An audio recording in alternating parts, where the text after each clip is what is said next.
Semua sehat? Sehat. Baik, sebelum duduk, kasih salam kanan kirinya, katakan, engkau generasi yang baru, di musim yang baru, untuk Indonesia yang baru.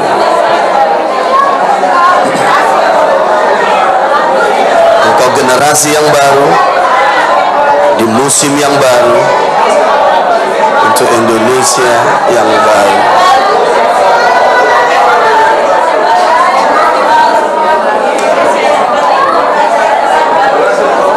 Haleluya.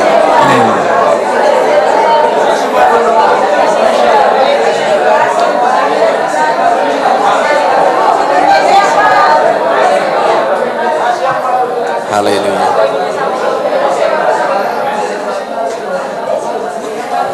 Oke. Baik, mari silakan duduk.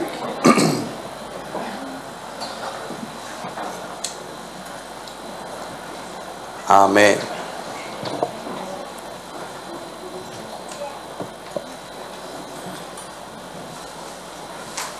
Sebelum saya sampaikan apa yang Tuhan sampaikan bagi kita, pertama saya ingin lebih dulu memberi pengumuman. Apa saudara?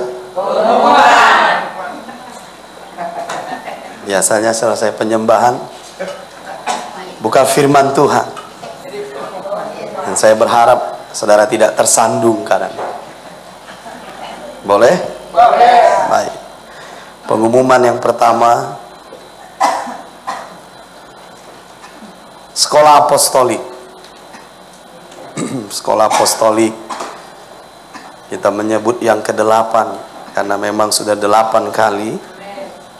Sekolah Apostolik yang ke-8 akan kita adakan tanggal 3 sampai 5 Juli 2023. Setiap kali kita sekolah apostolik, level kita naik. Dan saya melihat perjalanan ini disertai Tuhan, diurapi Tuhan. Itu sebabnya kota-kota lain di bangsa ini mulai terhubung dan datang ke tempat ini. Dan kita tahu saudara bahwa ini akan terus meningkat. Katakan meningkat. Oke. Oleh sebab itu mari khususkan waktumu, siapkan saudara. Sebab ini bukanlah program manusia. Kita tahu bahwa ini adalah perintah Tuhan bagi kita untuk Indonesia yang baru. Sebab sekolah apostolik adalah strategi dari Tuhan. Saya ulangi, sekolah apostolik akan kita adakan kembali tanggal 3 sampai 5 Juli 2023.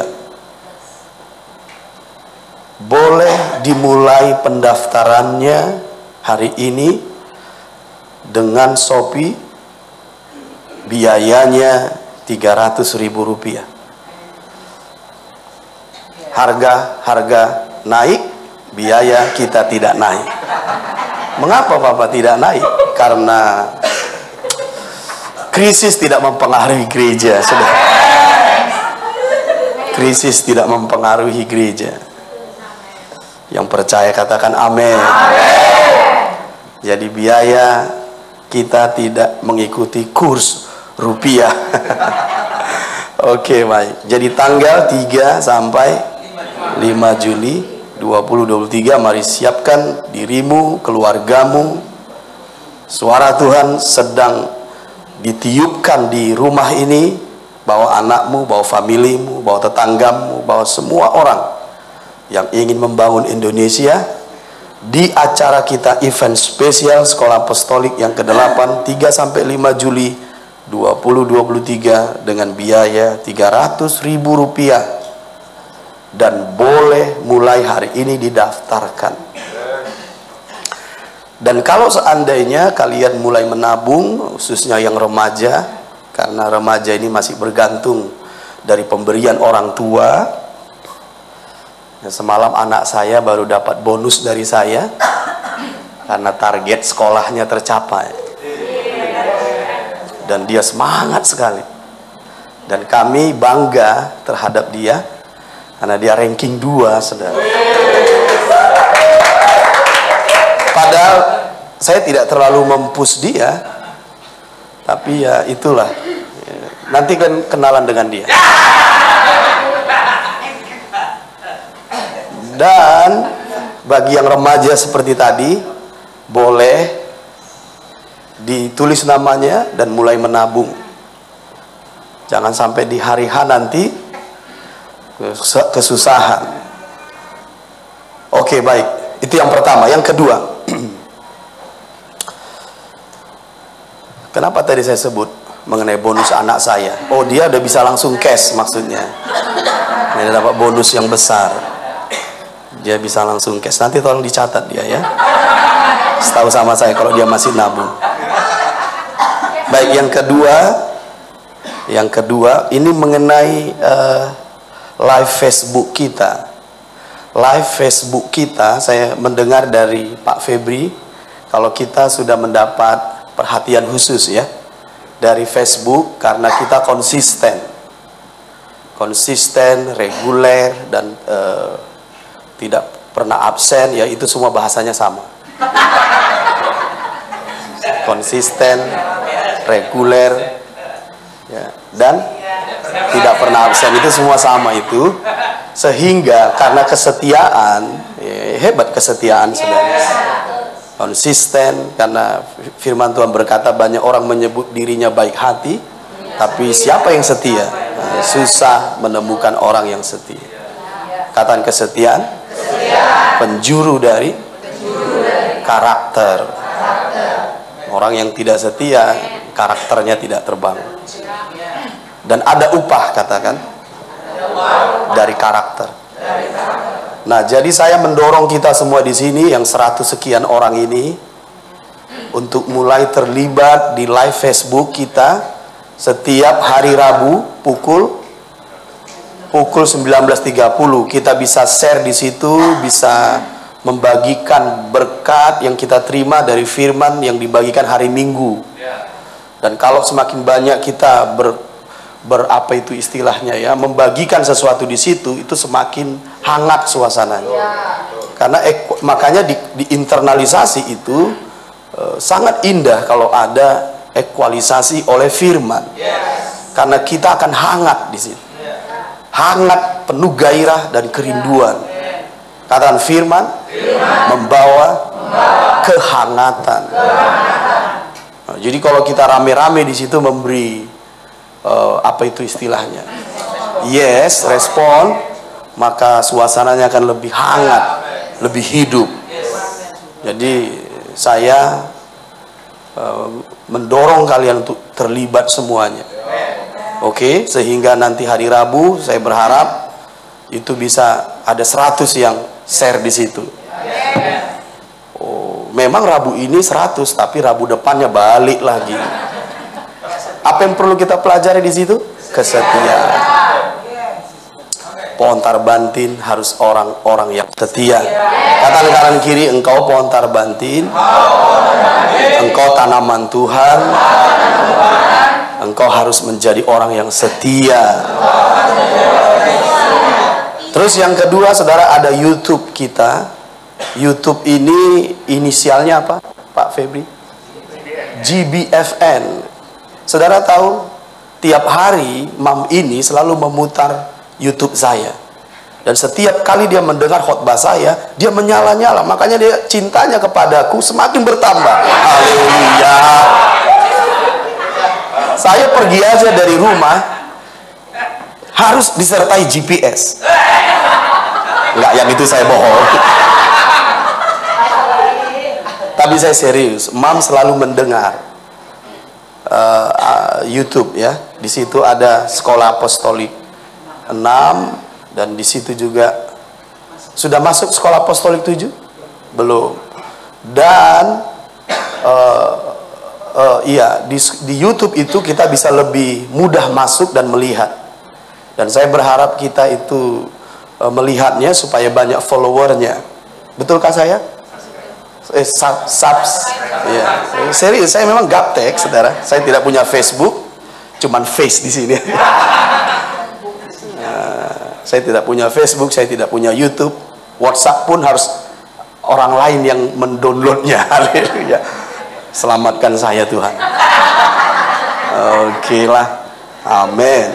Jadi ayo kita rame-rame membuka YouTube dan subscribe supaya itu bisa lebih naik. Tujuan saya bukan seberapa terkenalnya saya. Saya melihat bahwa media ini menjadi alat bagi kita yang sangat efektif untuk memberitakan Injil Kerajaan. Kalau tahun 94, 95 saya masih ingat dulu orang lagi gencar-gencarnya KKR. Saya termasuk salah satu kanseler waktu Maurice Cerullo datang, Reinhard Bonnke datang di lapangan Merdeka. Saya masih ingat tahun 94 saya konselor di situ. Dan begitu KKR ribuan orang datang karena media sosial belum ada waktu itu. Tapi sekarang dan kemajuan teknologi, budaya berubah, culture masyarakat berubah, dan mereka bisa ibadah di kamar lewat live stream, dan mereka bisa menerima banyak info di jagat raya ini melalui internet, dan mereka bisa melihat Injil yang kau beritakan di kamar, di rumah, dimanapun mereka berada. Jadi gereja harus bisa memakai teknologi ini untuk memberitakan ada firman, ada kegerakan yang baru, yang segar dari sorga sedang datang di Indonesia. Jadi saya mau baik yang remaja, baik yang dewasa, baik yang sudah tua, gigi tinggal 2, burung kakak tua, haleluya, tetap bisa memakai media untuk memberitakan Injil Kerajaan ini. Bolehkah kita gencarkan media ini? Oke, saya percaya kita bukan orang yang gaptek seperti saya. Dalam hal ini jangan seperti Bapak rohani. Gaptek maksud saya. Ayo upgrade dirinya untuk lebih hebat dalam teknologi dan beritakan Injil Kerajaan ini dari Sabang sampai Merauke, dari lembah ke pulau, dari kota ke desa. Kita nggak perlu lagi bawa traktat ketok pintu rumah orang lalu dibanting pintunya karena dia tidak menerima kita. Saya pernah mengalami itu, Pak. Ketok pintu siang-siang, beritakan Injil. Siapa? Mau kenalan? Nggak kenal, bam, seperti itu. Nah, kita nggak perlu lagi mengalami masa suram itu. Haleluya. Karena Allah kita baik, teknologi semakin canggih sehingga kita bisa sharekan itu. Dan sebanyak mungkin ayolah kreatif. Katakan kreatif untuk pekerjaan Tuhan. Jadi live Facebook, YouTube, ayo mulai gencarkan. Pengumuman saya yang ketiga, minggu depan saudara, kita tetap ibadah jam 10, lalu ada KHB pukul 3 sore. Baik, saya kira itu saja dulu. Nanti saya akan lanjutkan pengumuman berikut di jam 3 sore. Apa yang ingin saya bagikan, yang saya terima dari Tuhan buat kita, saya ingin memulai saudara dari apa yang saya sampaikan minggu lalu. Yang pertama yang saya sampaikan minggu lalu, apa yang akan terjadi bagi kita di tahun ini? Yang pertama, spirit demonstration akan semakin meningkat. Saudara akan menyaksikan itu minggu demi minggu, bahwa demonstrasi roh Allah dalam hidupku, hidupmu, gereja ini akan semakin meningkat. Katakan semakin meningkat. Dengan semakin meningkatnya demonstrasi roh ini, kita akan semakin segar dan kuat. Katakan segar dan kuat. Saudara tahu pada saat air bah itu surut, seluruh bumi ditumbuhi oleh tunas-tunas baru sebagai tanda bumi yang baru setelah air bah. Karena sebelumnya bumi itu rusak karena kelakuan manusia rusak. Mari saya beritahu sebuah rahasia. Bumi kita ini akan rusak kalau kelakuan manusia semakin rusak. Boleh saya kasih statement yang agak keras? Tidak peduli seberapa banyak LSM mengenai lingkungan hidup, kalau kelakuan manusianya semakin rusak, bumi akan semakin rusak. Itu sebabnya Allah mengirim air bah, dan setelah itu bumi yang baru muncul. Dan saya berkata pada kalian, COVID-19 itu seperti air bah. Dan setelah selesai akan ada yang baru, segar dan kuat. Kata segar dan kuat. Itu sebabnya kalian ingat, 2 tahun selama COVID kita ibadah di sini, komsel di sini, dan tidak pernah absen. Tidak ada satupun kita yang menemui ajal karena COVID. Bukan gagah-gagahan, tapi ketaatan pada firman Tuhan. Dan justru di masa itu kita bertumbuh. Tapi sekarang berbeda. Berbedanya meningkat. Kata segar dan kuat seiring demonstrasi roh semakin meningkat. Bisa amin 2 kali? Yang kedua yang saya sampaikan, bahwa kita akan mengalami 12 poin dari Yesaya 61. Karena kitalah pohon terbantin kebenaran. Haleluya. Dan 12 poin itu sudah saya sampaikan tanggal 25 Desember. Dan saya menyuruh kita di situ untuk mendeklarasikannya. Karena itu akan kita alami selama 40 tahun menuju Indonesia yang baru. Itu sebabnya saya berkata padamu, kalau kau bergabung, kau berjalan dalam perjalanan profetik ini, engkau akan diberi kekuatan yang baru, kesehatan yang baru, dan umur yang panjang. Engkau tidak akan mati sebelum tujuanmu selesai. Pernah dikatakan Yesus, biar orang mati menguburkan orang mati. Karena orang hidup di hadapan Tuhan bisa mati. Jangan mau mati sebelum engkau benar-benar mati. Karena ini perlu saya ulangi, karena bisa aja harus. Yesus berkata, biarkan orang mati mengubur, karena orang yang hidup di mata Tuhan bisa mati. Tapi kita hendaklah mati di saat kita benar-benar mati. Tujuanmu selesai. Katakan kalau gini, jangan mau mati sebelum benar-benar mati. Karena orang yang hidup di mata Tuhan bisa mati.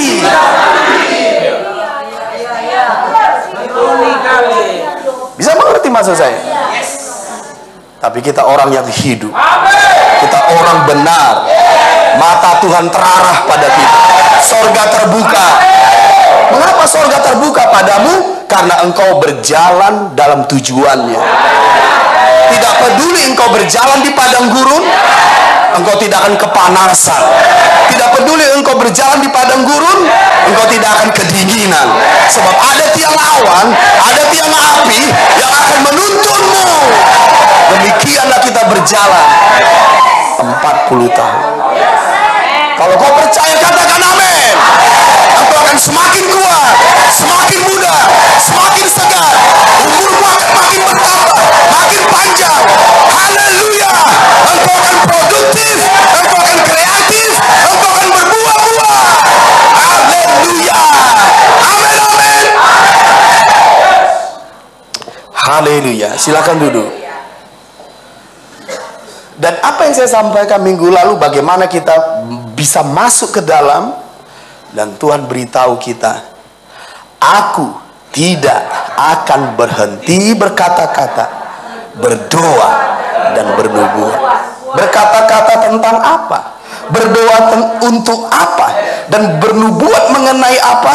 Mengenai yang tertulis di dalam hati. Karena kalau engkau berkata-kata, bernubuat, tapi itu tidak tertulis di dalam hatimu, maka dia powerless.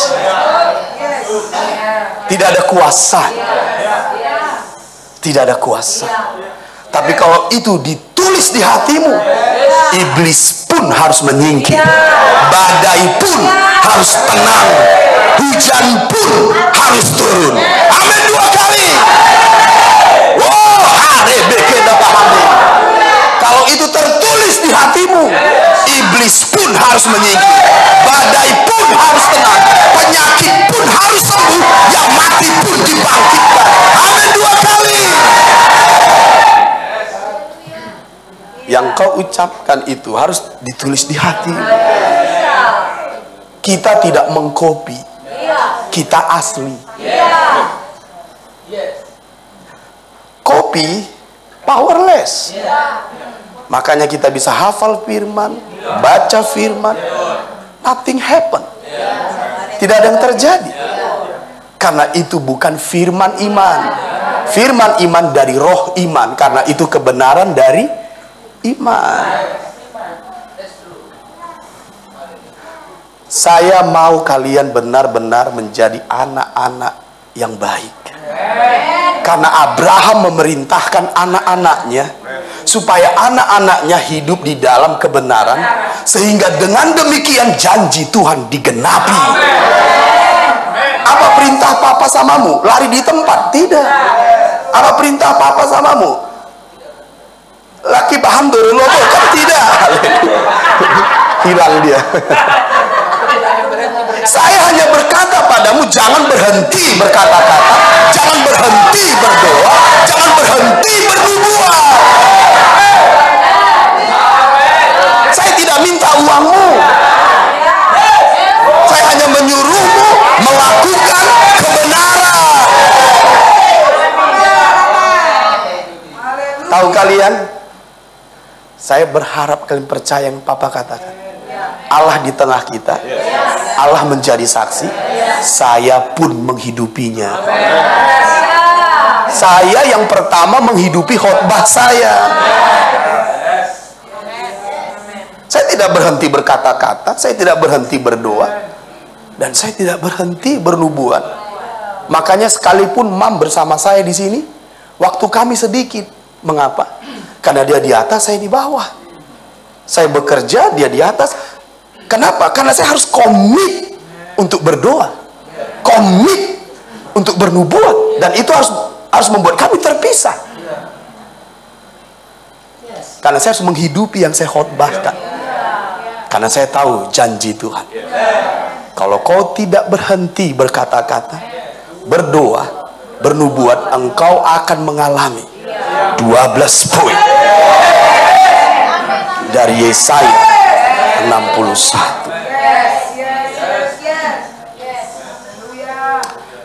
Rabakadabahan diri lebera labakadabai. Dan itu kau ucapkan karena itu tertulis di hatimu. Dan anak-anakku di dalam iman, percayalah yang dikatakannya. Karena itu juga yang dikatakan firman, kalau kau percaya kepada nabi-nabinya, engkau akan berhasil. 2 Tawarikh 20 ayat 20. Percaya yang Papa sampaikan, karena apa yang saya sampaikan saya terima dari Tuhan. Dan kalau kau percaya, firman Tuhan berkata engkau akan berhasil.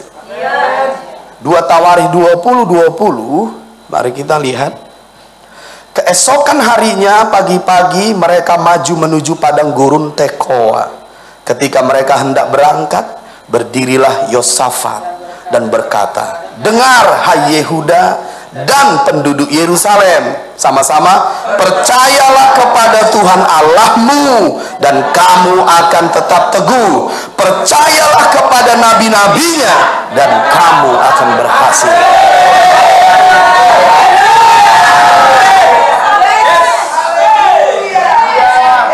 Alkitab tidak berkata percayalah kepada Tuhan Allahmu dan setengah percaya kepada nabi-nabinya. Di situ dipakai kata percaya yang sama. Apa yang membuat banyak orang-orang percaya tidak berhasil? Karena dia bisa saja begini, aku percaya kepada Allah, tapi tidak percaya pada nabi-nabi. nabi-nabinya. Dia hanya percaya kepada Allah di kamarnya dengan Alkitabnya. Tapi ayat ini tidak berkata seperti itu. Engkau harus percaya kepada Allah, dan engkau juga harus percaya kepada nabi-nabi. Kita bisa berkata, aku percaya kepada Allah kok, aku baca Alkitab kok. Itu satu sisi. Aku berdoa kok. Tapi apakah kau percaya pada nabi-nabi? Kalau kau percaya kepada Allah, engkau tetap teguh. Kalau kau percaya kepada nabinya, engkau akan. 1 Raja-Raja 17. 1 Raja-Raja 17 ayat 24. 1 Raja-Raja 17 ayat 24. 1 Raja-Raja 17 ayat 24. Kemudian kata perempuan itu kepada Elia, sekarang aku tahu bahwa engkau abdi Allah, dan firman Tuhan yang kau ucapkan itu adalah benar. Nabinya, abdi Allah, membawa suaranya, firmannya, dan mereka yang menerimanya akan berkata, apa yang kau ucapkan benar. Dan kalau kita tidak mentaati yang diucapkan nabinya, sesungguhnya kita tidak mentaati Allah, karena dia mengutus nabi. Ini yang kadang kurang dipahami oleh orang percaya. Saya akan terus membagikan 2 ayat lagi supaya kita teguh. Yosua 1 ayat yang ke-7. Yosua 1 ayat yang ke-7. Yosua 1 ayat yang ke-7. Yosua 1 ayat yang ke-7. Hanya kuatkan dan teguhkanlah hatimu dengan sungguh-sungguh. Bertindaklah hati-hati sesuai dengan seluruh hukum yang telah diperintahkan kepadamu oleh hambaku Musa. Karena Musa hambaku, Musa abdiku. Dan apa yang diucapkannya, dengarkan. Dan di situ dikatakan selanjutnya, janganlah menyimpang ke kanan atau ke kiri. Lihat di situ, supaya engkau beruntung kemanapun engkau pergi. Yosafat berkata, supaya engkau berhasil. Tuhan berkata pada Joshua, supaya engkau beruntung. Saya akan coba teguhkan lagi kalian dari Kisah 3. Mari lihat Kisah 3 ayat 22. Kisah 3 ayat 22. Bukankah telah dikatakan Musa, Tuhan Allah akan membangkitkan bagimu seorang nabi. Ini merujuk Yesus. Di sini posisi Yesus nabi, bukan Allah, bukan Tuhan, nabi. Berarti dia memakai posisi seorang manusia.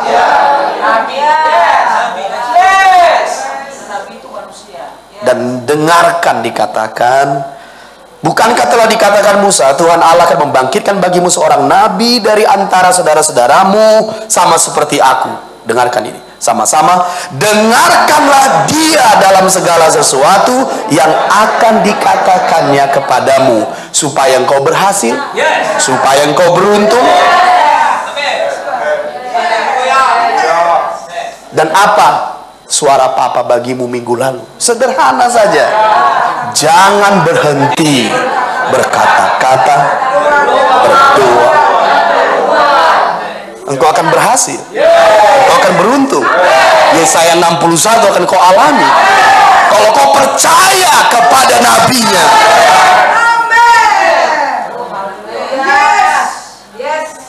Saya nggak minta harta Bapak, Amin. waktu Bapak. Iya. Saya hanya meminta engkau mentaati apa yang diperintah Tuhan. Aku tidak akan berhenti berkata-kata, berdoa, bernubuat. Tentang apa? Untuk apa? Tentang apa yang tertulis di hati. Makanya penting untuk kita nanti belajar bagaimana firman yang ditulis di kertas, yang kita sebut Alkitab, bagaimana firman yang tertulis di handphone bisa pindah di hati. Dengarkan saya, loh hukum yang diberi Allah di gunung Sinai itu ditulis oleh jari Allah, finger of God. Saya akan menjelaskan padamu apa itu finger of God. Jadi perkara firman Allah ditulis di hatimu, jangan berpikir itu perkara biasa.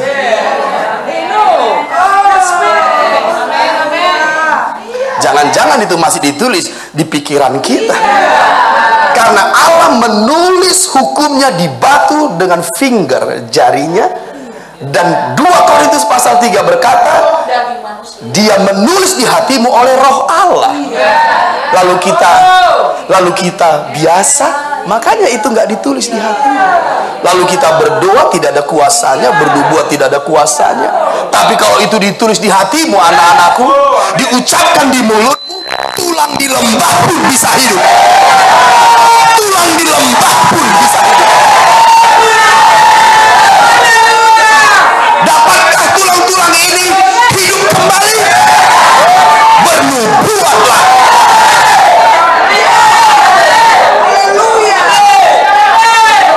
Dapatkah tulang-tulang ini hidup kembali? Bernubuatlah. Apa yang kau tunggu? Jangan diam. Ini saatnya aku mendeklarasikan, memproklamirkan firman Allah di mulutku. Jangan biarkan iblis berkata-kata di telingamu. Biarkan engkau yang berkata-kata dan tentukan nasib iblis.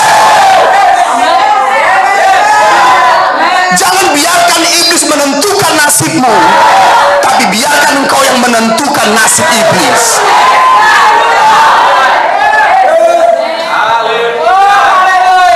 Please.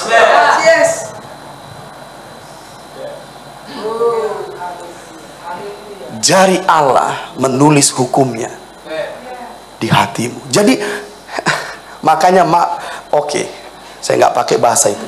Saya mau katakan begini saja. Kalau kita tidak dalam posisi yang tepat di ruangan ini, Papa nggak bisa menulis itu di hati. Karena Musa menerima hukum itu di atas gunung Sinai, kenapa yang lain tidak menerimanya? Nanti kita akan belajar. Tapi hal ini akan membuatmu berbeda, membuatmu kuat, membuatmu naik level. Hidupmu tidak akan sama lagi. Haleluya. Oke, mari silakan duduk. Mendengar langsung ditulis, tidak Pak? Karena itu ditulis by finger of God, jarinya. At the top mountain. Yes. Dan inilah yang dipakai Yesus ketika dia berkata, iblis, ada tertulis, enyah engkau, dan dia harus enyah. Kalau kau pakai itu untuk sakit penyakit, keuangan, pekerjaan, keluargamu, kotamu, itu yang Papa sebutkan gereja harus memerintah.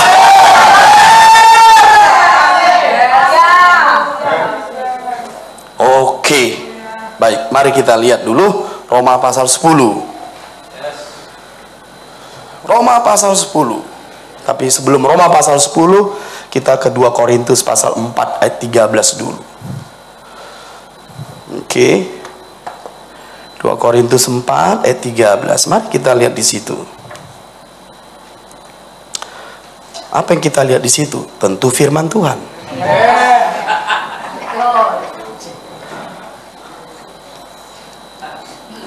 Karena kita bisa klik yang lain, muncul WhatsApp, saudara. Mari kita lihat di situ. Sorry, I love you. Masih fokus? Oke. Tadi adik saya telepon saya. Bisa abang saya telepon? Nggak bisa, dek. Abang lagi ibadah. Kalau begitu di WA, bisa nggak? Saya mulai berpikir, kalau saya bilang bisa, lagi ibadah, buka WA, berarti bisa. Oh, Tuhan arabakan diri lebih. Hati-hati dengan jebakan.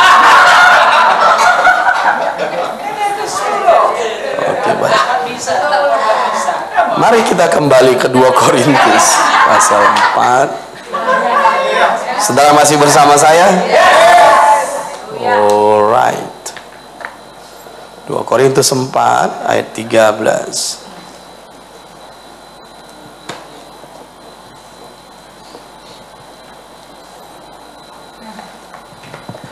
Dua Korintus 4 ayat 13. Sudah sampai semua? Lihat di situ baik-baik. Namun karena kami memiliki roh iman. Jadi iman itu memiliki roh. Kalau tubuh kita memiliki roh, hidup. Iman itu kalau memiliki roh, iman hidup. Berarti iman bisa mati? Bisa. Maka disebut dia roh iman. Sebab tubuh tanpa roh mati. Berarti iman tanpa roh mati. Apa roh dari iman itu? Mari kita baca. Roh dari iman itu ini, perhatikan ya, 13. Namun karena kami memiliki roh iman yang sama seperti ada tertulis. Inilah roh iman. Apa itu? Aku percaya, sebab itu aku berkata-kata. Jadi orang yang beriman itu berkata-kata, believing and speaking. Nggak bisa dia berkata aku percaya tapi diam. Makanya gereja yang penuh dengan iman seperti kalian, ketika firman disampaikan merespon, ketika firman disampaikan amin. Karena iman tanpa kata-kata mati. We must believe and speak. Itu roh iman namanya. Makanya tahu kalian di kitab Yakobus pasal yang kedua disebut iman tanpa perbuatan mati. Perbuatan pertama yang harus kau lakukan berkata-kata.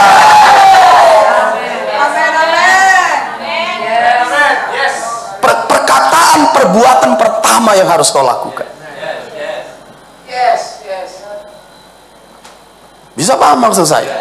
Jadi apa roh iman? Aku percaya, aku berkata-kata. Jadi kalau kita percaya Yesaya 61, yuk berkata-kata, yuk deklarasikan, yuk nubuatkan. Apa yang Papa sampaikan kepadamu, ayo katakan, ayo doakan, ayo nubuatkan. Kalau saya pernah menyampaikan perkataan profetik padamu tentang kesehatan, tentang keluarga, tentang keuangan, tentang terobosan, doakan, katakan, nubuatkan. Jangan ambil yang lain. Makanya saya pernah berkata padamu, kadang kalau saya menyampaikan perkataan profetik, rekam, tulis, supaya itu tinggal engkau doakan, engkau nubuatkan.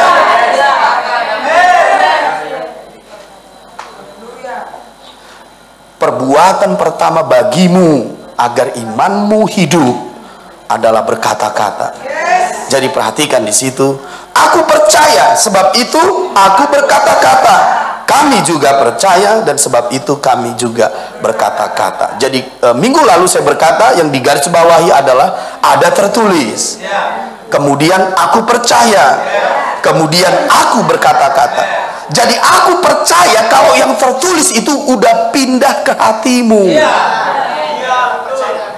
Jadi jangan ada tertulis tapi itu masih di luar dirimu.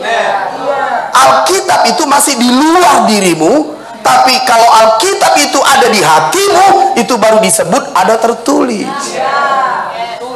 Dan untuk memindahkan Alkitab ke hatimu, engkau perlu kuasa dari Roh Allah. Nggak bisa dengan kekuatanmu. Kita hanya bisa memindahkan itu di kepala kita melalui memori, ingatan, intelek. Tapi kalau dia masuk di hatimu, diukir di hatimu, engkau perlu jari Allah di situ.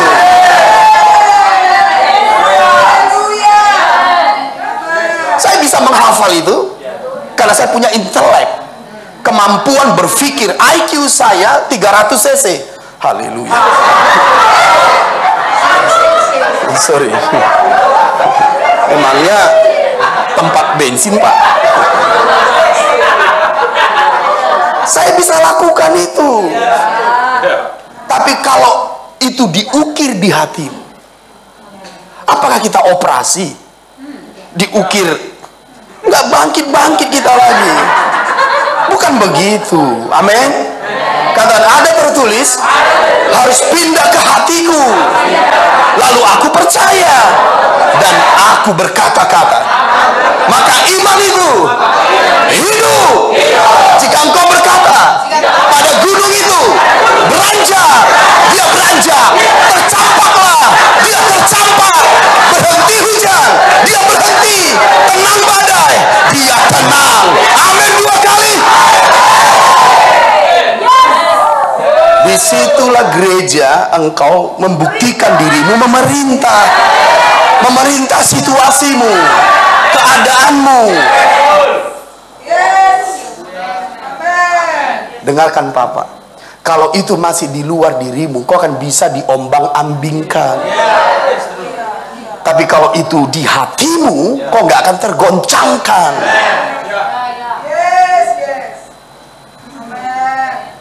Haleluya. Kalau itu sudah di hatimu, kau nggak akan tergoncangkan. Tapi kalau itu masih di luar dirimu, engkau bisa disesatkan, engkau bisa diombang-ambingkan. Makanya untuk memindahkan yang tertulis di kertas, di handphone, dimanapun itu yang kita sebut Alkitab, ke hatimu, you need the power of God. Kau memerlukan kuasa Allah. Roma pasal 10. Roma pasal 10. Yuk kita perhatikan di situ. Ayat kelima. Sebab Musa menulis tentang kebenaran karena hukum Taurat. Apa rupanya hukum Taurat kebenarannya? Orang yang melakukannya akan hidup karenanya. Makanya tidak seorang pun bisa dibenarkan. Karena tidak seorang pun dapat melakukannya. Ayat 6. Tetapi kebenaran karena iman, bukan karena hukum Taurat. Bisa paham maksud saya? Tetapi kebenaran karena iman berkata demikian. Apa itu? Jangan katakan. Ini yang kemarin kita garis bawahi. Jangan katakan di dalam hatimu, siapakah akan naik ke sorga, yaitu untuk membawa Yesus turun. Ya mana mungkin sebenarnya. Tapi jangan katakan. Ayat 7. Atau siapakah akan turun ke jurang maut, yaitu untuk membawa Kristus naik dari antara orang mati. Bagaimana itu mungkin? Membawa Yesus naik dari antara orang mati dan duduk di sebelah kanan Bapa. Jangan katakan. Ini semua hal-hal yang tidak mungkin, mustahil. Tapi jangan katakan di hatimu, itu mustahil, itu tidak mungkin. Paham maksud saya? Ayat 8. Tetapi apakah katanya? Ini lihat, firman itu dekat. Garis bawahi, firman itu dekat kepadamu, yakni di dalam mulutmu dan di dalam hatimu. Bisa mengerti? Firman itu dekat, garis bawahi, di dalam mulutmu, garis bawahi, di dalam hatimu, garis bawahi. Jadi kalau disebut firman itu dekat, itu bukan berarti kita pegang-pegang Alkitab. Tapi firman itu dekat kalau firman itu ada di mulutmu dan di hatimu. Jadi firman yang tertulis itu sekarang ada di hatimu. Kalau ada di hatimu, ada di mulutmu. Itu yang disebut aku berkata-kata. Paham maksud saya? Tetapi apakah katanya? Firman itu dekat kepadamu, yakni di dalam mulutmu dan di dalam hatimu. Itulah firman iman. Karena firman iman datang dari roh iman. Karena roh iman itu, aku percaya, aku berkata-kata. Yang kita katakan itulah firman iman. Ini kebenaran karena iman, bukan karena hukum Taurat. Come on. Kebenaran karena hukum Taurat, kau benar karena kau lakukan. Tapi kebenaran iman tidak begitu. Firman itu ditulis di hatimu, ada di mulutmu, ucapkan. Itulah firman iman, itulah kebenaran dari iman. Dan di situ disebut jika engkau mengaku, mengucapkan, percaya di hatimu, mengaku, maka engkau akan mengalami. Makanya disebut jangan katakan. Karena kalau firman iman dilepaskan, jangan katakan itu tidak mungkin. Katakan bersama-sama, kalau firman imanku ucapkan, jangan katakan itu mustahil.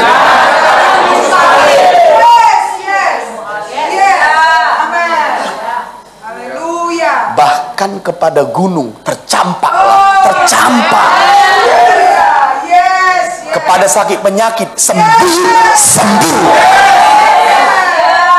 Kepada kekurangan, kepada kemiskinan, pergi, pergi. Katakan firman iman dari roh iman. Itulah kebenaran karena iman, bukan karena hukum Taurat.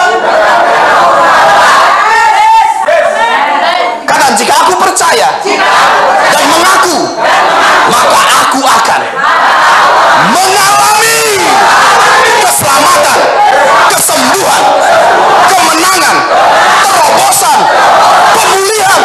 Amin, amin.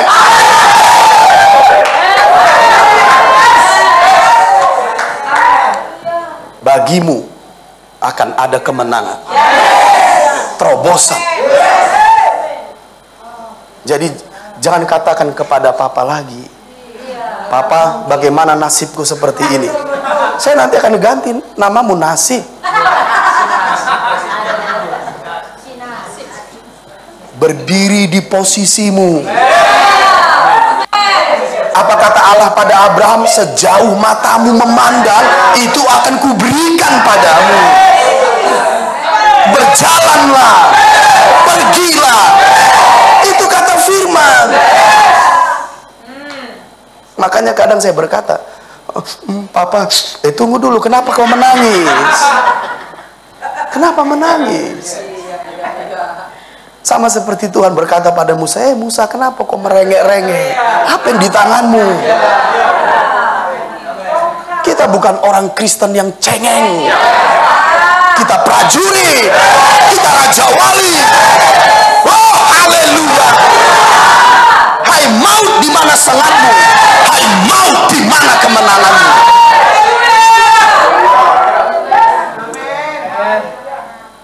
Jadi kalau usir iblis dari area hidupmu.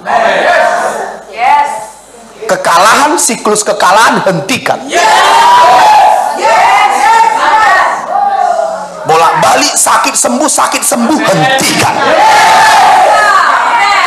Haleluya. Firman iman dari roh iman, itulah kebenaran iman karena iman.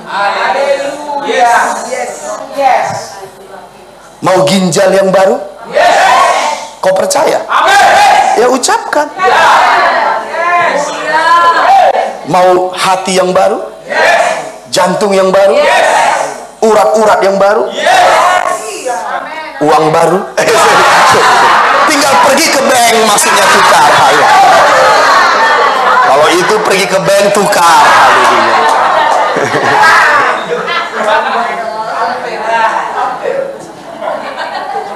Di situ disebut, kalau kau percaya di hatimu, mengaku dengan mulutmu, maka kamu akan mengalami. Jangan katakan. Semua mungkin terjadi. Mari kita lihat Kejadian 1 ayat 1. Saya tahu ini 2023 kita akan mengakhiri zaman gereja. Kita akan memasuki zaman kerajaan. Saya tidak akan memilah-milah firman yang saya mau bagikan. Tidak peduli level firmannya di mana, engkau pasti sanggup menerimanya. Engkau pasti percaya. Karena engkau generasi yang baru, di musim yang baru, untuk Indonesia yang baru. Saya tidak akan menahan. Karena kau akan melihat keajaiban firman itu. Kehebatan firman itu. Dan kau siap? Dengarkan. Karena kalau kau tahu kebenaran karena iman, firman Allah di mulut Allah itu, Pak, sama berkuasanya.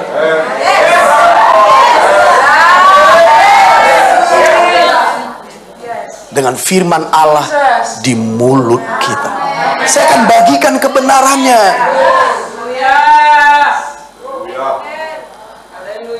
Makanya kalau gereja yang kita kenal hanya organisasi, melayani Tuhan hanya melayani di mimbar, terlalu kecil. Kau melayani bangsamu, transformasi kota Indonesia yang baru, suku, kaum, dan bahasa.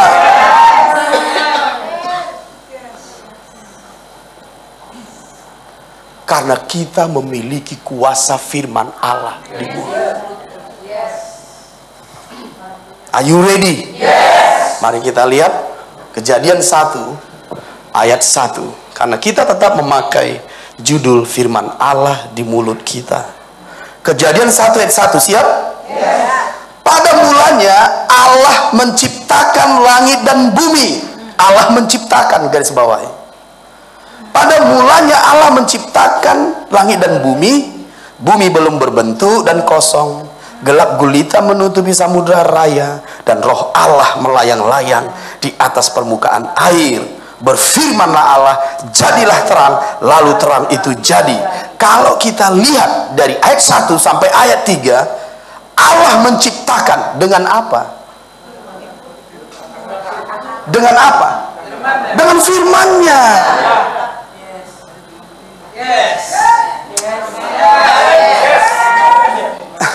Saya suka, yes, sekali lagi. Yes. Membangkitkan roh saya. Nah, saya suka suara yes dan membangkitkan roh saya. Karena saya mengejar kedalaman. Saya mengejar orang yang bisa menghidupkan roh saya. Itu jauh lebih berharga dari uang. Are you ready? Bagaimana Allah menciptakan? Dengan firman-Nya. Supaya kita bisa mengerti bahwa kuasa itu pun ditaruhnya dalammu. Lihat di situ. Cukup clear, bukan? Mari kita lihat lagi ayat pertama. Pada mulanya Allah menciptakan langit dan bumi. Bumi belum berbentuk dan kosong. Gelap gulita menutupi samudera raya. Dan roh Allah melayang-layang di atas permukaan air. Berapa lama roh Allah melayang-layang? Kita tidak tahu. Belum ada musim, belum ada masa, belum ada waktu, karena belum ada matahari. Tapi tidak ada yang terjadi, kan? Tidak ada yang terjadi. Tapi ketika Allah, berfirmanlah Allah, jadilah, dan jadi. Begitulah caranya Dia menciptakan.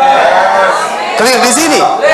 Nah, lihat kuasa firman itu lagi. Ayat yang kedua. Bumi belum berbentuk. Garis bawahi, belum berbentuk. Oleh firman-Nya jadi berbentuk. Kalau hidupmu, masa depanmu, keluargamu, perjalananmu belum berbentuk, engkau perlu firman Allah. Engkau perlu firman Allah. Kalau kau melihat kekacauan, kesemerautan, kita tidak tahu kita mau kemana, bentuknya apa, engkau perlu firman Allah. Karena yang belum berbentuk, berbentuk.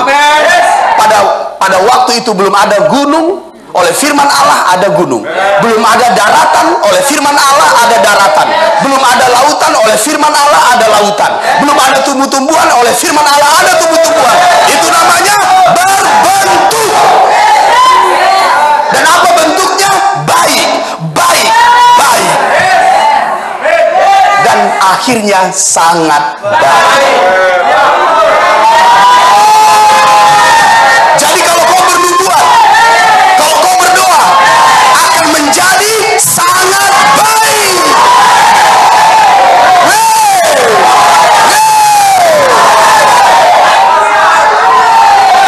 Apa yang tidak berbentuk, kalau kau berdoa, kalau kau bernubuat, akan menjadi sangat baik. Katakan itu di keuanganmu, kesehatanmu, masa depanmu, pekerjaanmu, keluargamu. Oleh firman Allah dia akan menjadi sangat baik.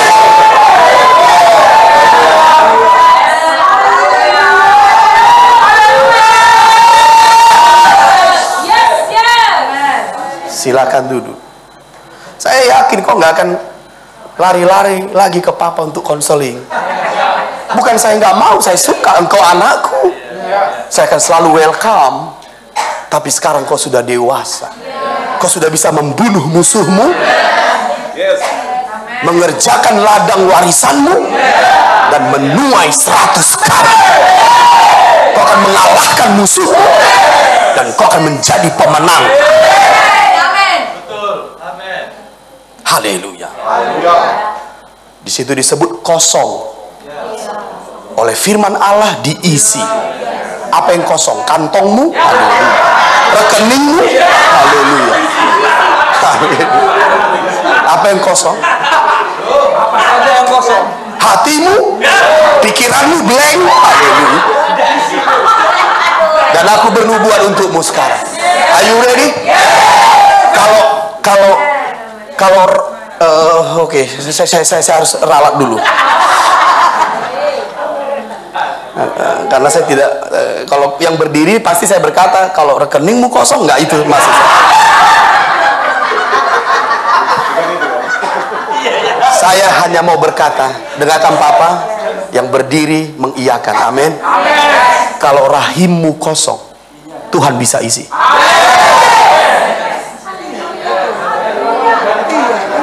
Kalau rahimmu kosong, Tuhan bisa isi. Makanya, tahu kalian, untuk supaya Sarai rahimnya bisa diisi, Bu, Tuhan ganti namanya Sarah, supaya Abraham memanggil dia tidak lagi Sarai, tapi Sarah, ibu banyak bangsa, berarti dia melahirkan. Haleluya. Rahimmu akan diisi. Haleluya. Silakan duduk. Mam, kenapa Mam? Alright.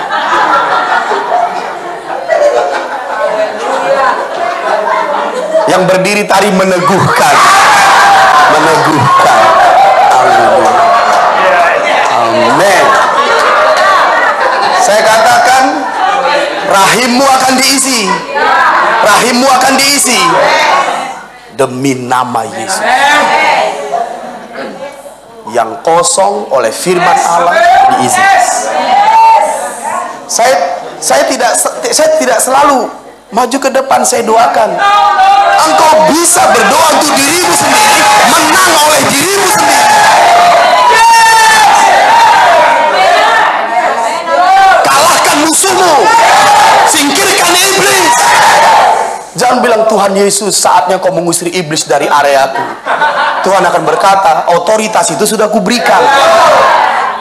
Kau yang mengusirnya. Makanya disebut tanda-tanda ini akan menyertai orang yang percaya. Mereka mengusir setan, berarti bukan Yesus lagi. Alright, bisa paham? Yang kosong akan diisi, yang gelap akan terang. Apa yang tidak kau ketahui, oleh firman Allah kau ketahui. Apa yang masih gelap di depan oleh firman Allah akan menjadi terang.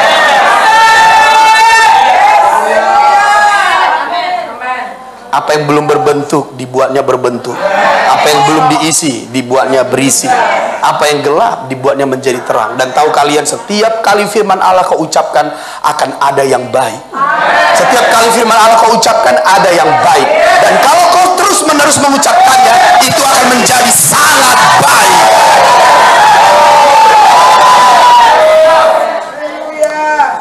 Saya akan mengatakan padamu dengan tegas, tolong diperhatikan suara ini.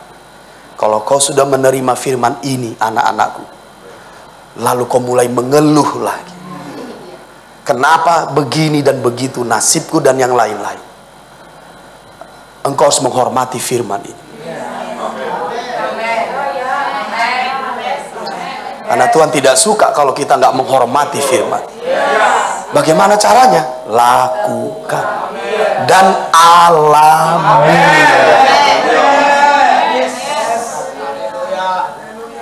Mari angkat tangan. Bapa, firman-Mu sungguh-sungguh ajaib. Kami yang percaya dan beriman harus berkata, jangan katakan itu di hati. Sebab kebenaran karena iman berkata, jika aku percaya di hati dan mengaku dengan mulut, maka aku akan mengalami kuasa. Firman iman, firman Allah di mulutku akan menaklukkan musuh, akan mengisi yang kosong, membentuk yang tidak berbentuk, dan mendatangkan terang, jawaban, kekuatan. Bapa Sorgawi, berkati umat-Mu yang hidup di zaman ini, khususnya di hari-hari terakhir, supaya umat-Mu, gereja ini, dapat memenuhi panggilannya, perjalanannya, dan menang setiap situasi sampai kami berhasil menuju Indonesia yang baru. Perlengkapi kami dengan firman ini, dengan kebenaran ini, mulai hari ini. Berkatilah kami, ya Allahku, umat-Mu ini, dalam nama Yesus. Sama-sama kita berkata, amin. Berikan tepuk tangan. Yohanes 1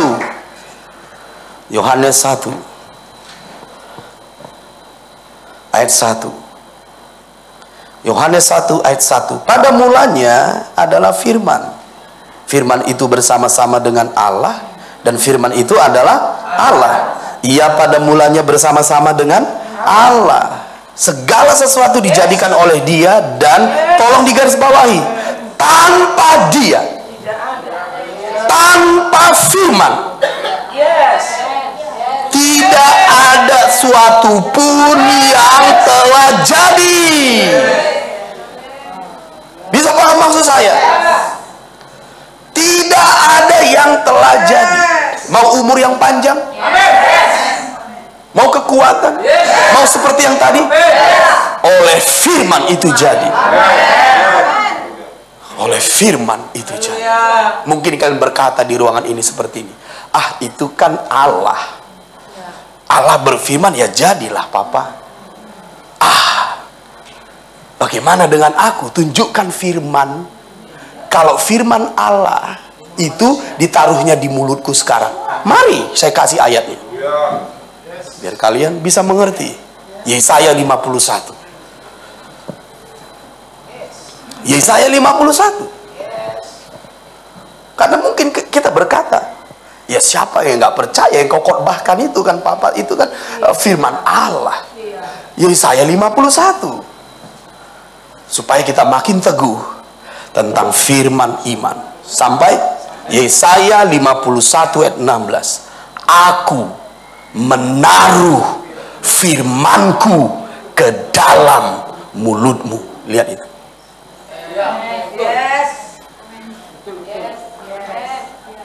Jadi siapa sekarang yang melepaskan firman? Kita. Jadi kalau kita nggak melepaskan firman, ada yang jadi? Jadi apakah kita, bolehkah kita, saya setuju kita boleh berkata berfirmanlah Allah. Tapi kalau firman itu sudah ditaruh di mulutmu, engkau hanya tinggal berkata-kata. Mengapa kita sebut lagi Tuhan berfirmanlah padaku? Kalau firman itu sudah ditaruh di mulutmu.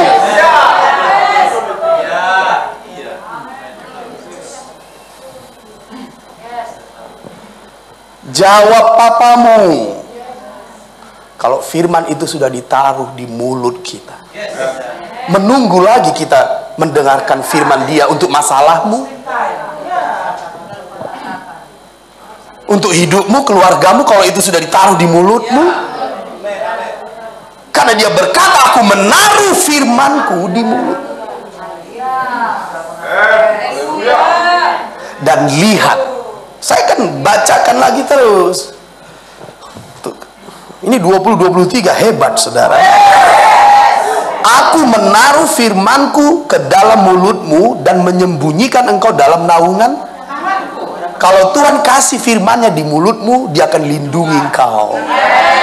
Kalau engkau ada di tangannya, Dia perisaimu, Dia tembokmu. Siapa yang bisa menembusnya? Dengarkan, tapi saya tidak sedang berbicara dengan itu. Perhatikan ini ya. Supaya aku kembali.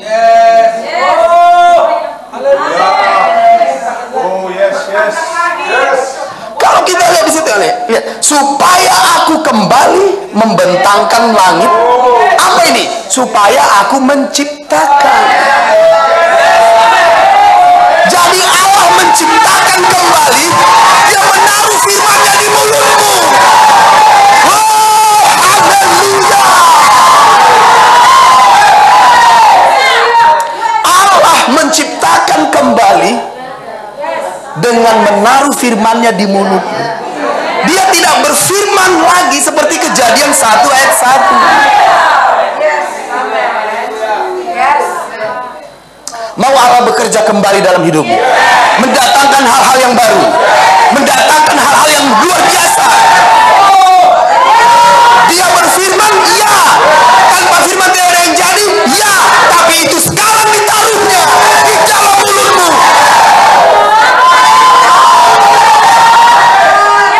Dengarkan Papa.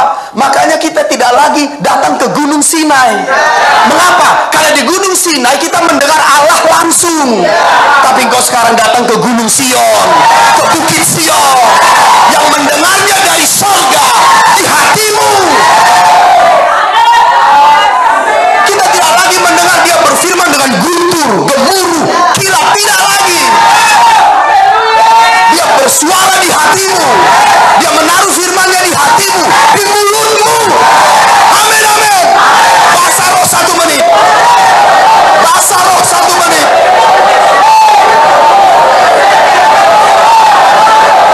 Bahasa roh 1 menit. Terima, terima, terima. Terima, terima, terima. Bahasa roh 1 menit. Semua kita di ruangan ini alami kuasa, alami pekerjaan roh, alami demi nama Yesus. Kamu demi nama Yesus.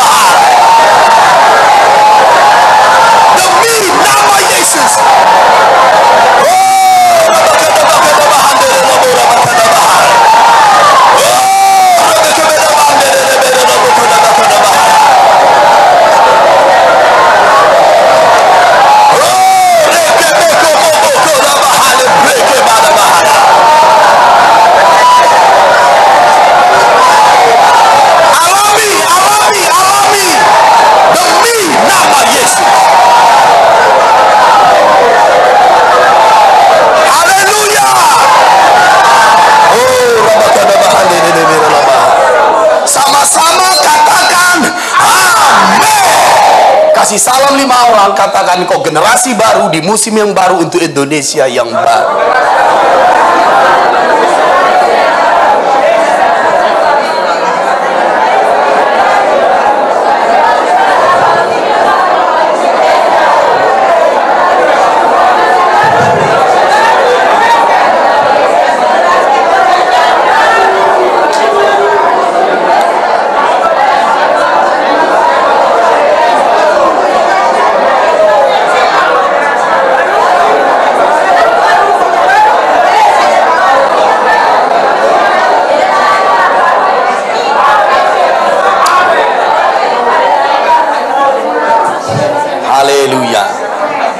Silakan duduk.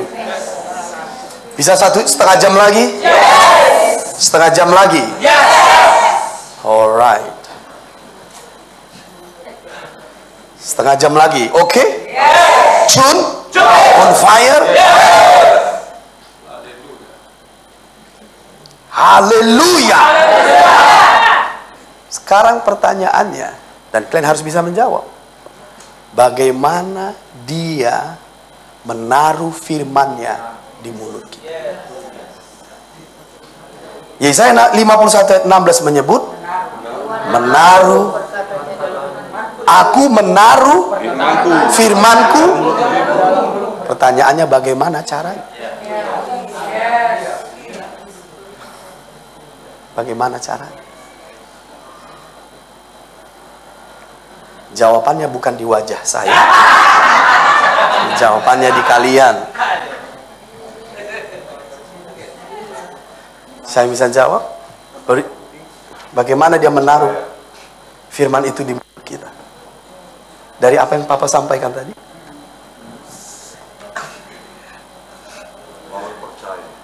Melalui percaya. Oke.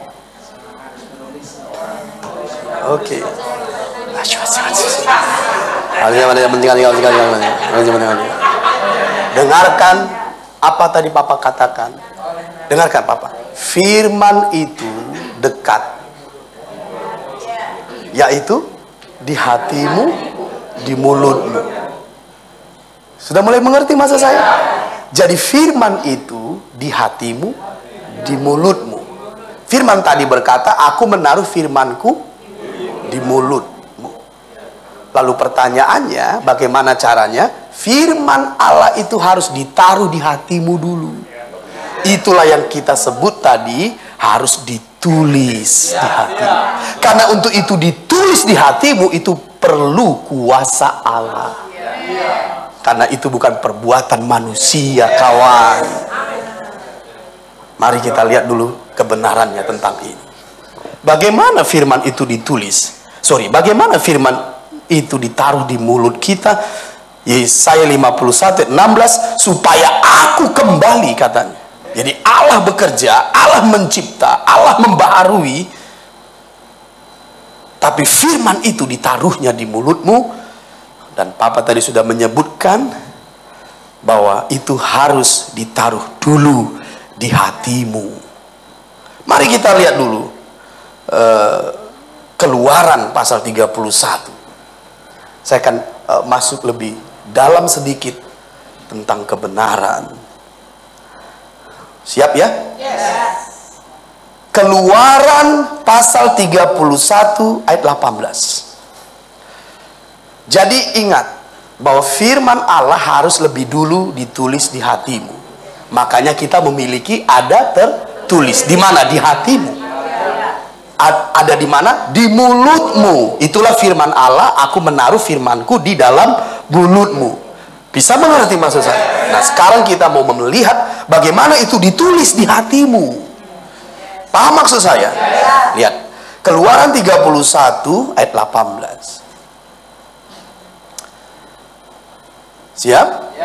Dan Tuhan memberikan kepada Musa, setelah ia selesai berbicara dengan dia di Gunung Sinai, kedua loh hukum Allah, loh batu yang ditulisi oleh jari Allah. Bahasa Inggrisnya finger of God. Jadi loh batu itu ditulis oleh jari Allah. Kalau kita berpikir natural atau lahiriah, bagaimana cara Allah menulisi batu dengan jarinya? Jari Allah seberapa besar? Tapi itu bahasanya oleh jari Allah. Apakah betul jari seperti jariku? Apa itu?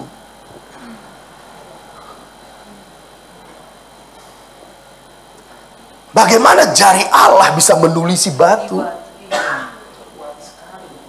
Seberapa besar jari Allah? Besar banget.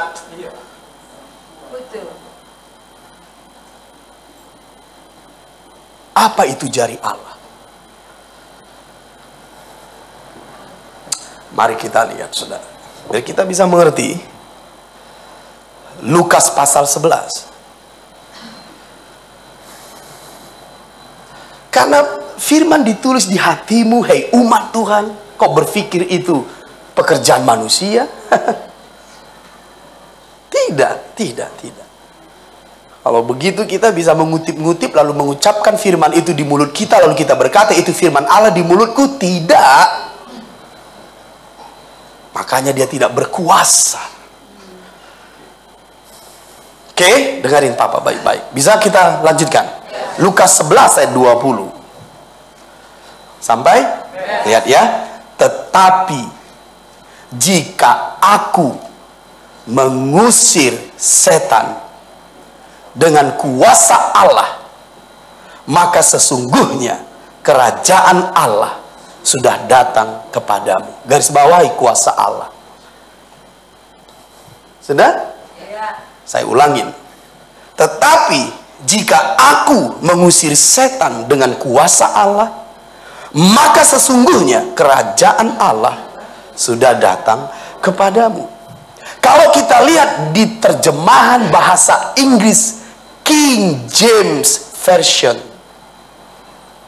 yang lebih asli dari bahasa Indonesia, di Lukas 11 ayat 20 yang sama, saya akan baca. But if I with the finger of God cast out devils. Jadi kuasa Allah diterjemahkan dari bahasa Inggrisnya itu tadi finger of God.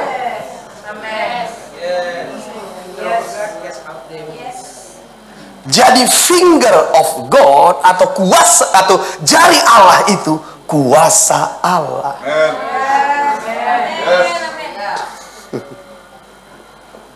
Makanya tahu kalian, ini kan cerita tentang bagaimana kita mengusir setan dengan penghulu setan Belzebul, penghulu tuan atas lalat. Makanya kita mengusir lalat pakai jari. Ada yang mengusir lalat pakai pentungan, kan nggak pakai jari. Makanya setan itu kita harus usir dengan jari, pakai jari, sentil saja begini.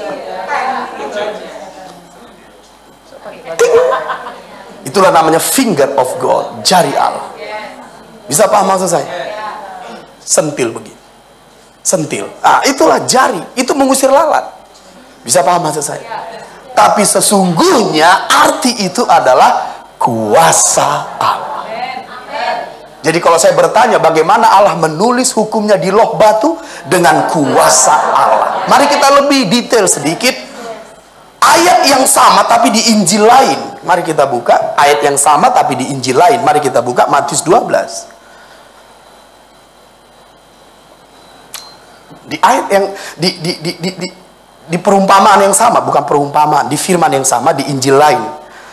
Mari kita lihat Matius 12:28 sampai Matius 12:28. Tetapi jika aku mengusir setan dengan kuasa Roh Allah, maka sesungguhnya kerajaan Allah sudah datang kepadamu. Di situ ada tambahan kuasa Roh Allah.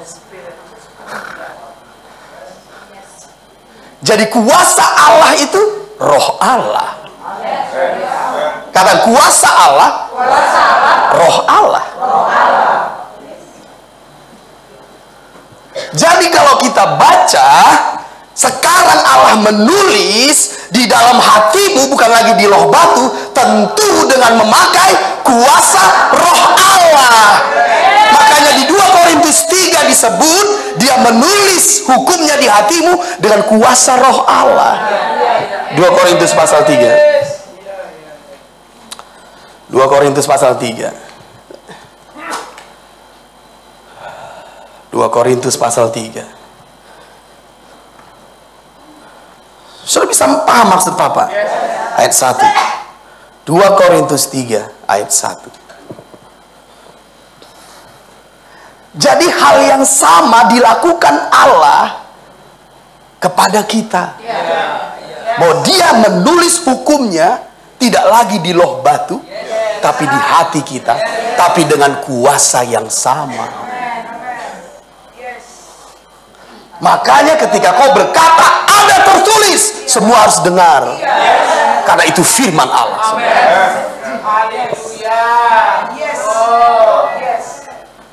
Bersiaplah 2023.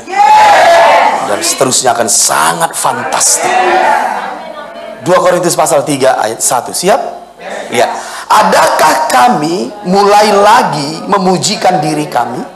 Atau perlukah kami seperti orang-orang lain menunjukkan surat pujian kepada kamu atau dari kamu?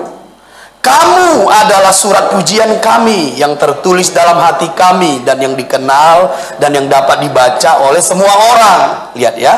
Karena telah ternyata bahwa kamu adalah surat Kristus yang ditulis oleh pelayanan kami, ditulis bukan dengan tinta, tetapi dengan roh dari Allah yang hidup, bukan pada loh-loh batu, melainkan pada loh-loh daging, yaitu di dalam hati manusia. Jangan kalian berpikir kalau Allah menulis itu sekarang di hatimu tidak dengan kuasa yang sama. Makanya kalau itu ditoreh di hatimu, maut pun tidak bisa menjamahmu. Maut, karena engkau sekarang menjadi bayi Roh Kudus. Engkau menjadi bayi Roh Kudus. Kau berpikir kuasanya berbeda? Tidak. Ayat itu menyebut dengan kuasa Roh Kudus. Itu finger of God.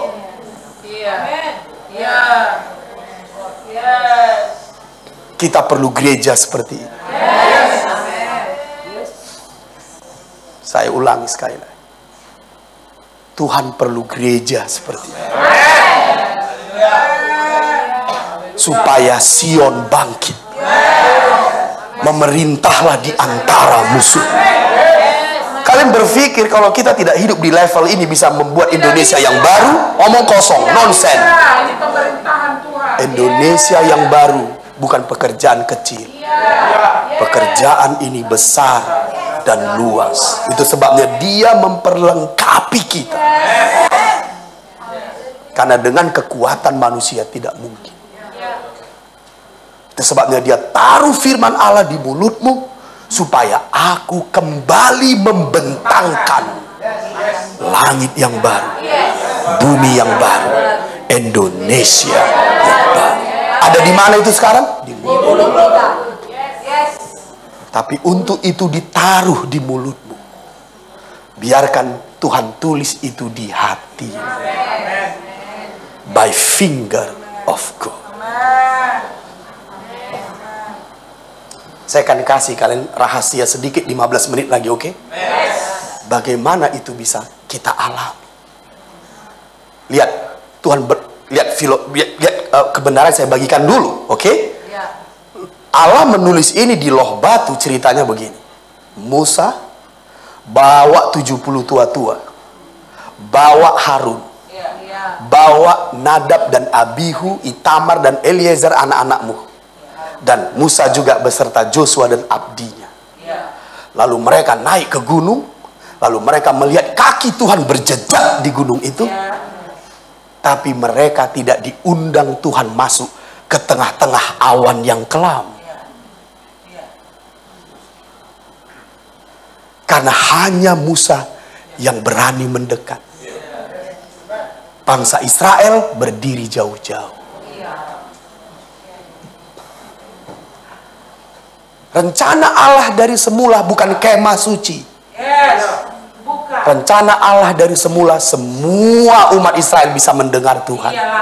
Tapi mereka berkata seperti itu. Musa, engkau saja yang berbicara pada kami.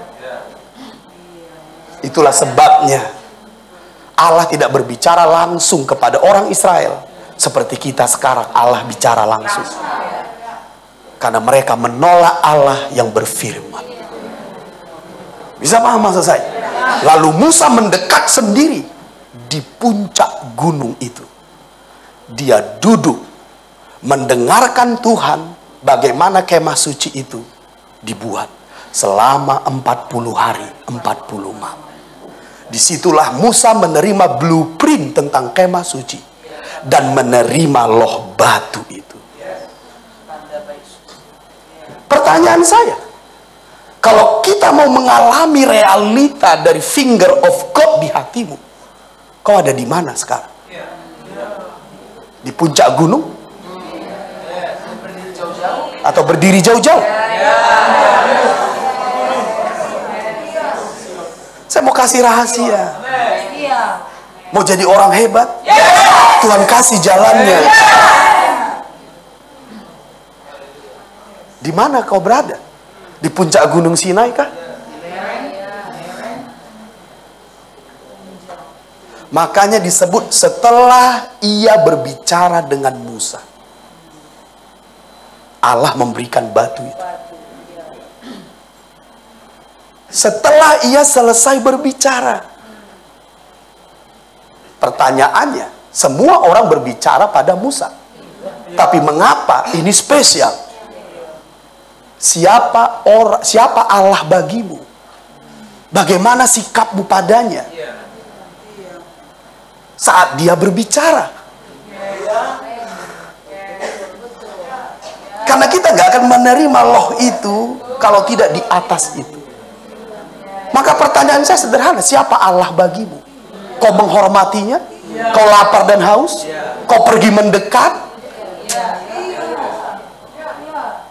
Tanya itu di hatimu. Kau ada di mana? Di lereng? Di tengah? Di kaki? Atau jauh sekali? Haleluya. Karena hanya Musa yang menerima. Kalau kau mau menerima jari Allah di hatimu, kau nggak bisa berdiri jauh-jauh.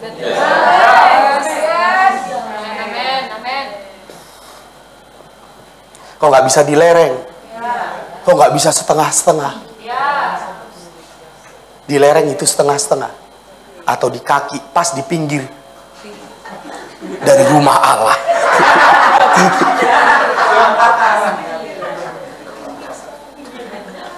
Yang kedua, Musa dan Allah berdiam bersama. Kita ada di mana?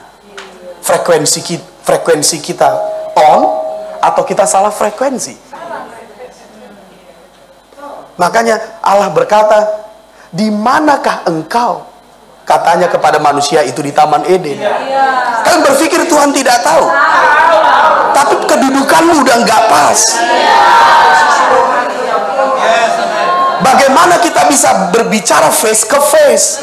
Kau sudah tidak di tempatmu. Di mana kau sekarang penting? Di mana hatimu? Di mana gairahmu? Kemana tujuanmu? Itu penting.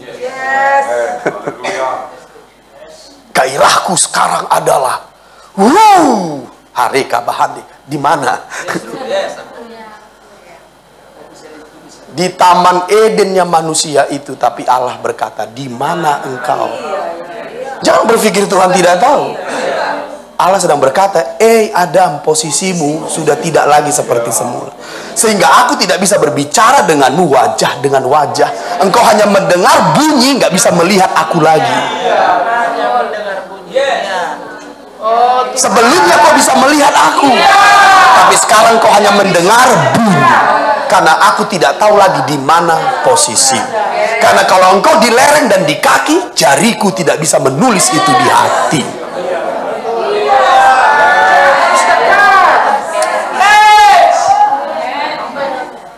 Jangan berpikir, haleluya, amin. Kau berpikir ini biasa? Kalian berpikir Allah menulis ini di hatimu biasa? Gak bisa dilakukan manusia ini, Pak. Gak bisa. Musa hanya engkau yang boleh naik. Yang lain tinggal di sini. Dan setelah ia selesai berbicara, bagaimana sikapmu, hatimu, hormatmu kepada Allah? Penting. Jangan berpikir Allah menulis di hatimu, kita jauh darinya. Agendamu, tujuanmu, hatimu di mana?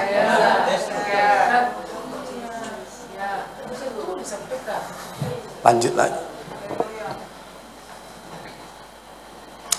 Mari kita 2 Korintus pasal yang ketiga, ayat yang ketiga lagi.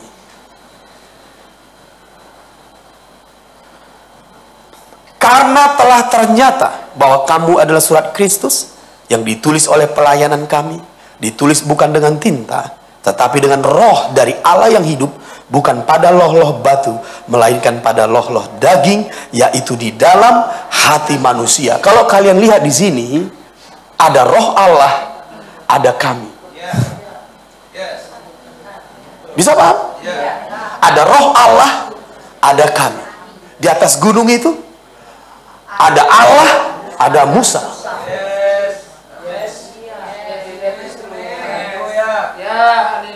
Selain roh Allah, siapa Musa bagimu?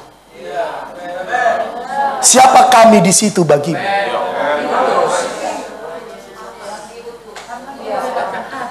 Makanya Papa tadi sebut, percaya kepada Allah dan percaya kepada nabinya. Karena kalau kau tidak punya seseorang, kurang oknumnya di atas itu. Karena roh Allah memerlukan nabinya, seseorang untuk menulis itu. Lalu pertanyaan saya jadi sekarang adalah, siapa papamu itu bagimu? Bagaimana sikapmu? Bagaimana kau memperlakukannya? Bagaimana rasa hormatmu kepada nabinya? Di mana posisimu dengan dia? Samakah? Supaya ini betul-betul real, supaya tidak lagi bertanya-tanya kalian, bagaimana itu ditulis di hatiku. Siapa Allah bagi Musa? Bagaimana hatinya terhadap Allah?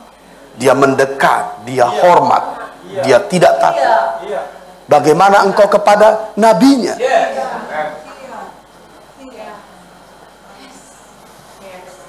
Papa aku kenal. Allah kenal aku, Papa. Habislah engkau. Karena setan akan membuatmu masuk ke zona itu. Ingat siapa yang melihat Elia naik? Elisa. Mana yang 50 nabi itu? Berdiri jauh-jauh. Jadi siapa yang menerima double portion? Apakah kau mendekat? Itu posisi. Bagaimana hatimu, sikapmu, dan seterusnya kepada nabinya. Ini penting kalau kita mau berbicara ada tertulis. Dengar, minggu depan Papa akan bicara Yehezkiel 37.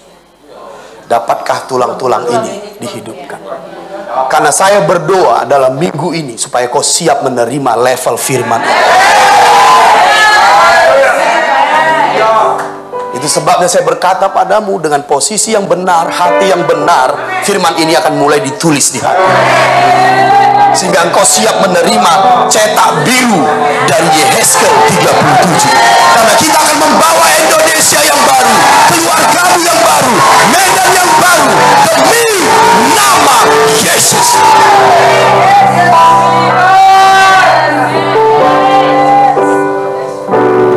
Saya tidak sedang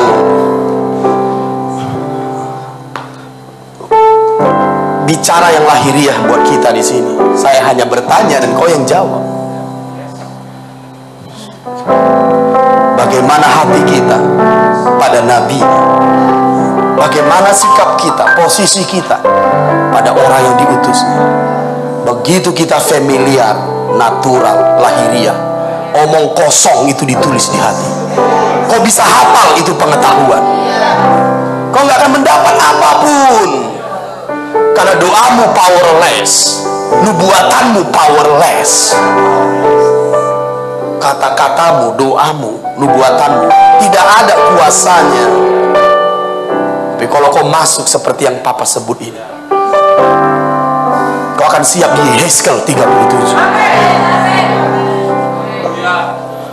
I lift my hand to the coming King, to the great I am. To you I sing, for you're the one who reigns within my life. I lift my hand to the coming King,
hidup kami sendiri.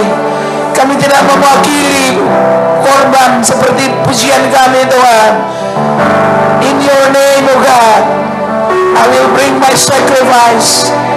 Kami tidak memberikan yang lain, our sacrifice, korban kami.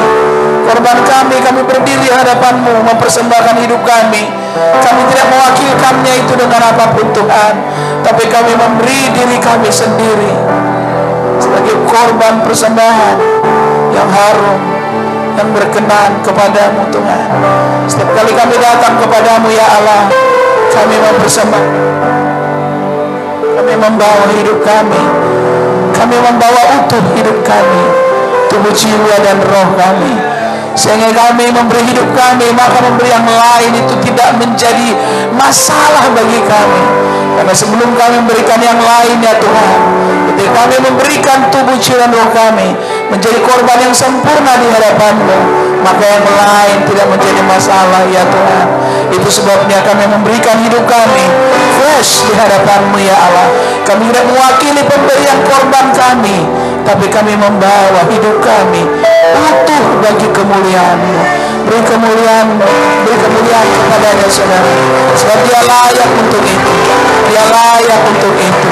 Terpujilah nama-Mu, Allah yang kami kasih, kami hormati. Dalam nama Yesus sama-sama kita berkata, amin.